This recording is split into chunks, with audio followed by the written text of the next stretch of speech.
Ben Simmons spoke to Sporting News and he said, quote, "We've got to get past Boston. Those are the guys at the top right now. Beating them, that's our next goal."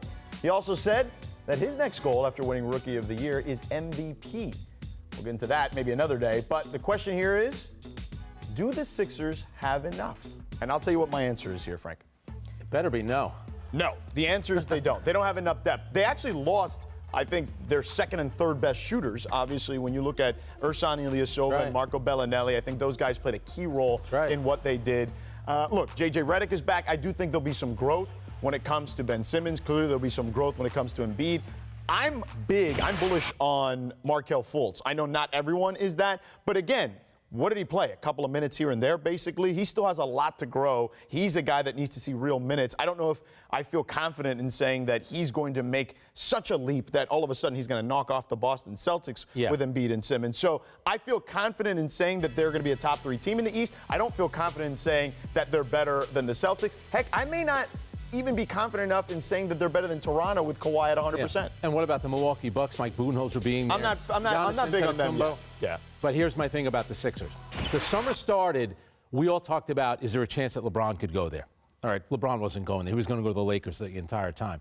Then it was, can they get Kawhi Leonard? And you know the relationship between Brett Brown and the San Antonio Spurs, maybe they can make that work. They didn't get either one of those players. And you mentioned it. Markelle Fultz is the guy that I think they're hoping would kind of be their new addition because he didn't do anything last year. Right.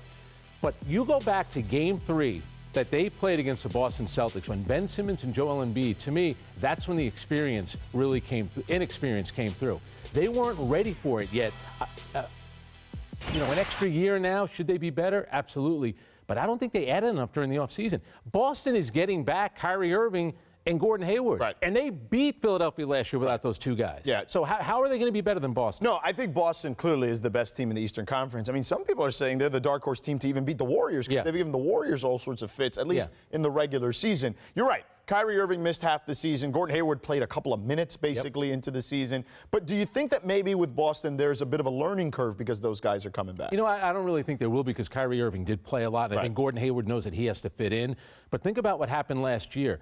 The emergence of Jason Tatum, who, by the way, the Sixers could have taken because they had the #1 overall pick. Jaylen Brown. Last year was a great year for the Celtics because they even had a lead in the fourth quarter of Game 7. They came this close to beating LeBron in Cleveland and making it to an NBA Finals. So I think Boston is clearly the team to beat, and the big one will be if Kawhi Leonard is 100% healthy, if Kawhi Leonard is engaged, then that could change things. But to me, with LeBron being gone, Boston is the clear favorite in the Eastern Conference. Yeah, I don't think there's any question about that.